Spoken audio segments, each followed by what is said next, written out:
میں آپ سے سمجھنا چاہ رہا ہوں سر کہ یہ جو چین کی وزیر خارجہ ہیں ان سے اس دن بات ہوئی جب چاروں وزراء خارجہ آئے تھے، اب اسحاق ڈار صاحب وہاں جا رہے ہیں، اس سے مراد کیا لی جائے؟ کیا چین اس مدعے کا ایک اہم فریق بن چکا ہے یا پاکستان اور چین کے جو دو طرفہ تعلقات ہیں، چینی جو تائید ہے اس کو اسٹرینتھن کرنے کے لیے جایا جا رہا ہے؟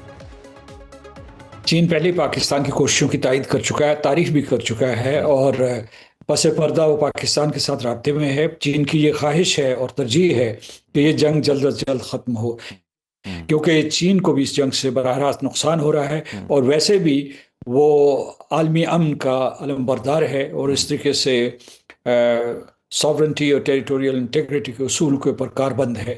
اس وجہ سے وہ یہ نہیں چاہتا کہ جنگ پھیلے، اور پاکستان جو ہے اس کو دوسرے ممالک کی حمایت بھی شامل ہے، جس میں ملیشیا، انڈونیشیا ہے، اس کے بعد ترکی، مصر جو ہے، سعودی عرب جو یہاں موجود تھے، اور پاکستان کے اوپر اس وقت جو ہے تہران میں بھی اعتماد کیا جا رہا ہے، امریکہ میں بھی اعتماد کیا جا رہا ہے۔ میرا یہ تجزیہ یہ ہے اور میری سوچ یہ ہے کہ ایران کی شرائط میں سے ایک شرط جو ہے وہ یہ ہے کہ اس کو یہ ضمانت دی جائے کہ آئندہ امریکہ اور اسرائیل ایران کے اوپر حملہ نہیں کریں گے۔ وہ اسی صورت میں جو ہے جنگ بندی کے لیے یا کچھ جو انہوں نے نکات بھیجے ہیں ان کے اوپر مذاکرات کرنے کے لیے تیار ہوگا، وہ ان کا جوہری پروگرام ہو، وہ ان کے میسائل ڈیفنس سسٹم ہو، یا اس کے بعد جو میسائل کیپیبلٹی ہو، یا اس کے جو علاقائی حلیف ہیں، یا ابنائے ہرموز ہے۔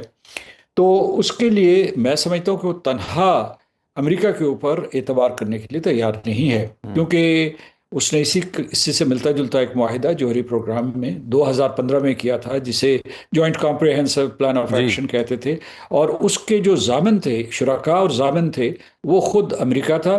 اس وقت جو ہے قیادت سابق صدر کے پاس تھی، صدر اوباما کے پاس تھی، اور اس کے بعد جو ہے اس کے علاوہ جو ہے دو ممالک تھے، United kingdom, France, Germany, Russian federation and China تھے۔ تو ان سب کی ضمانت تھی کہ یہ جو معاہدہ ہے یہ آگے چلے گا۔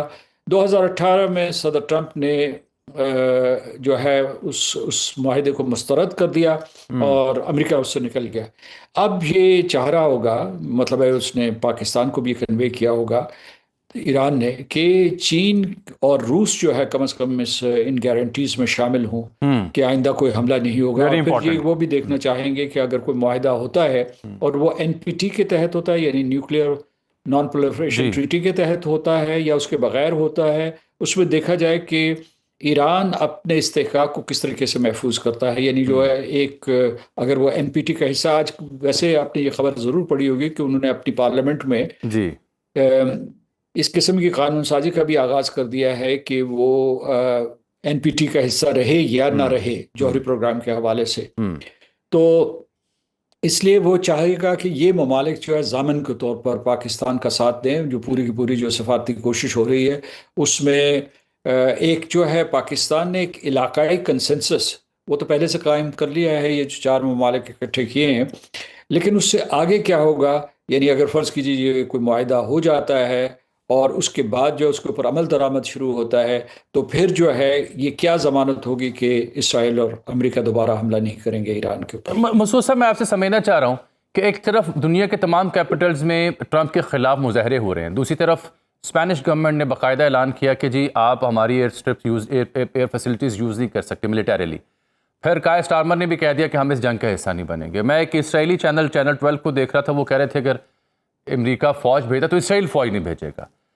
ان سب معاملات کو دیکھتے ہوئے پھر جو اپروور ریٹنگ میں بہت بڑا فال، جو بہت بڑا ڈپ آیا ٹرمپ صاحب کی، اس سب کو دیکھتے ہوئے آپ کو کیا لگتا ہے کہ اس سب کے باوجود ٹرمپ صاحب زمینی طور پر کوئی فوج بھیجنے کا جو رسک ہے وہ لیں گے، یا جو روبیو صاحب جزیرہ پہ کہہ رہے تھے کہ ڈپلومیٹک سلوشن ان کی پریفرنس ہے اس پہ قائم رہیں گے؟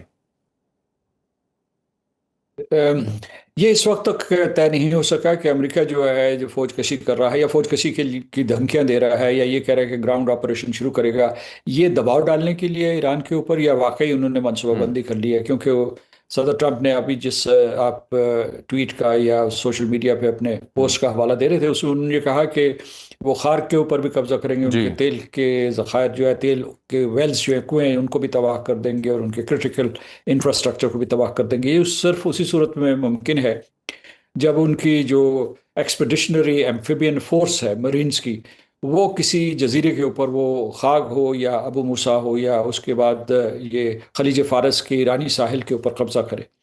اور دوسری طرف یہ ہو سکتا ہے کہ وہ 82nd ایئر بورن جو ڈویژن ہے اس کے بھی ٹروپس ادھر منتقل کیے ہیں اور وہ فضا سے جو ہے گراؤنڈ اٹیک کر سکتے ہیں، مطلب پیرا ٹروپرز نیچے آ سکتے ہیں.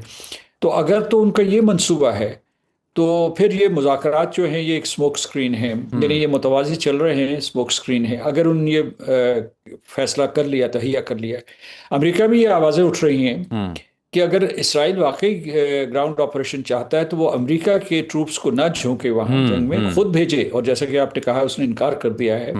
اور اسرائیل کی ہمیشہ یہی حکمت عملی رہی ہے کہ وہ عراق ہو یا اس کا لیبیا ہو یا سیریا ہو کہ یا دوسرے جو مشرق وسطیٰ کے علاقے ہیں اس میں امریکی ٹروپس آئے.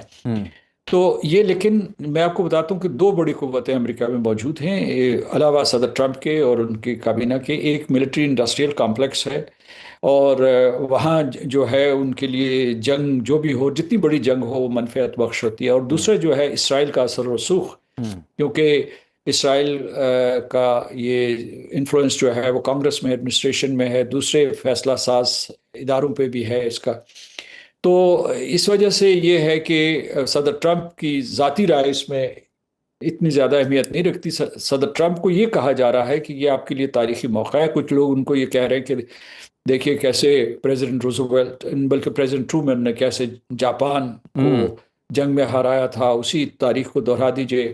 یا اس کے علاوہ جو ہے یہ جو یہاں ولایت فقیہ کا نظام ہے ایران میں، یہ امریکہ دشمن ہے اور 47 سال سے اس قسم کی جو ہے دشمنی کرتا چلا آ رہا ہے. تو آپ کے لیے تاریخی موقع ہے، آپ ایک تاریخ رقم کر دیں اور ان کو نیست و نابود کر دیں اور ایک نئی جو ہے امریکہ نواز، امریکہ دوست قوت کو بذریعہ ایک نئے انقلاب کے ابھارنے میں مدد کریں.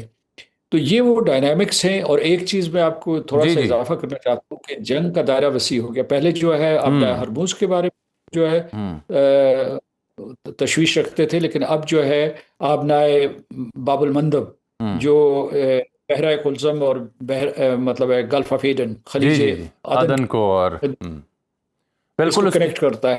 اس کی نوبت بھی آن پڑی ہے. وہاں پہ بھی صورتحال سنگین ہے اور حوثیز اس میں باقاعدہ جنگ کا حصہ بھی بن چکے. چند روز پہلے انہوں نے میزائلز بھی فائر کیے تھے. ایسا چونکہ آپ نے ہرمز کا آپ نے ذکر کیا، تو جب فارن منسٹرز یہاں سے مل کے گئے تو کچھ انٹرنیشنل سورسز نے کلیم کیا کہ اس سلسلے میں پرپوزلز آن بورڈ آئے کہ کنسورشیم بن جائے کچھ عرب ممالک کا، وہ گزرگاہ کو کھلوائیں، یا پھر جو سوئس کینال جیسا فارمولہ ہے وہ ان ایکشن آئے. پھر آج ایرانین پارلیمان کے ایک رکن ہیں جو کہ ڈپٹی اسپیکر ہیں، انہوں نے کہا کہ ہم تو ٹول ٹیکس عائد کرنے کا سوچ رہے ہیں.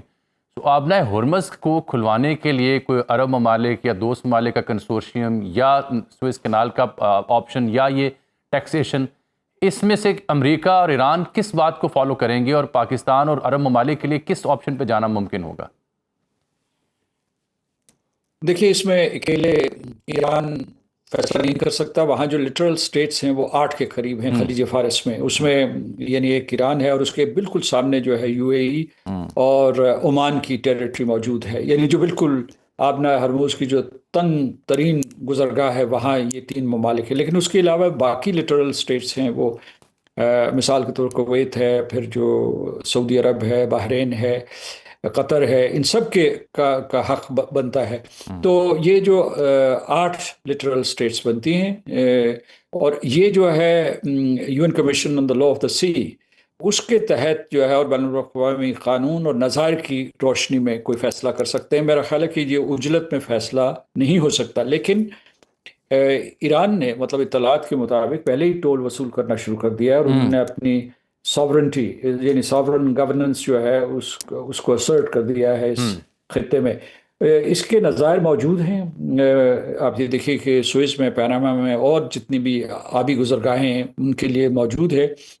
اور یہ جو ہے وہ یہ کہتے ہیں کہ انٹرنیشنل واٹر ویز ہے. جو امریکہ کا موقف ہے کہ یہ انٹرنیشنل فری انٹرنیشنل واٹر وے ہے. اب یہ دیکھیے کہ اس مسئلے کو وہ کس طریقے سے نمٹائیں گے. لیکن یہ ہے میں جتنے بھی اس وقت جو ہے جن کے اوپر امور موجود ہیں ان کے اوپر فوری فور فیصلے نہیں ہو سکتے. مثال کے جوہری پروگرام تو اس میں international atomic energy agency third party بالکل ٹھیک، میڈیشن تھرڈ بالکل پارٹی ٹھیک، ٹیکنیکل ویریفیکیشن کے لیے آ سکتے ہیں. اسی طریقے سے یہ جو آبلۂ ہرموز کا معاملہ ہے اس میں یہ یو این کمیشن جس کا میں نے ذکر کیا ہے.